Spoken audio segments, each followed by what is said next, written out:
Section 10.1, number 33.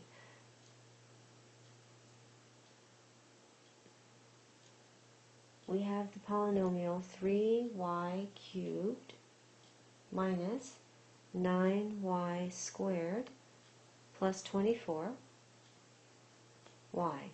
And we're asked to factor out a monomial from a polynomial. So we're going to look at each one of these terms. We have three terms.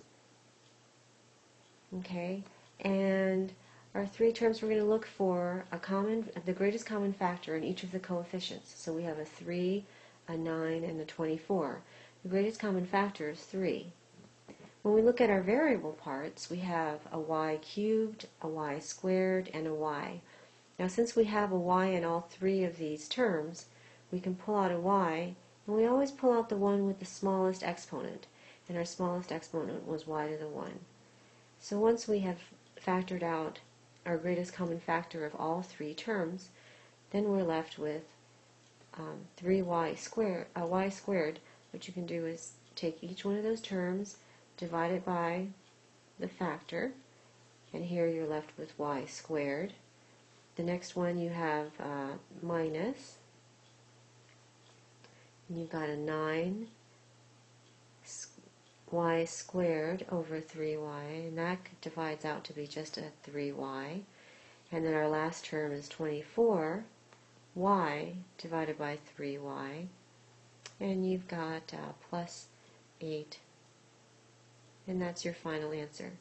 So if you look at, we went from a polynomial and we factored it out, and this has two factors, right?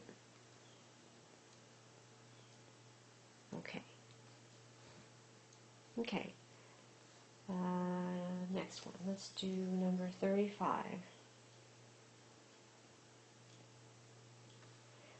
So here I'm given 6a to the 5th minus 3a cubed minus 2a squared.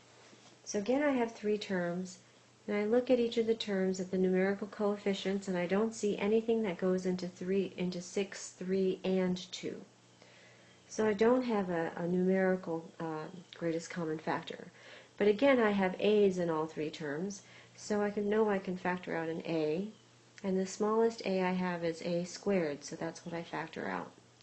And I'm left with, if I divide 6a to the 5th divided by my greatest common factor, I get 6a cubed. Let's see, if I have 3a cubed divided by a squared, I'm left with minus 3a. And then my last term is just a 2a squared divided by a squared, and I get just a minus 2. So I'm left with a squared times the quantity 6a cubed minus 3a minus 2, and that's my factored form of my polynomial. Okay.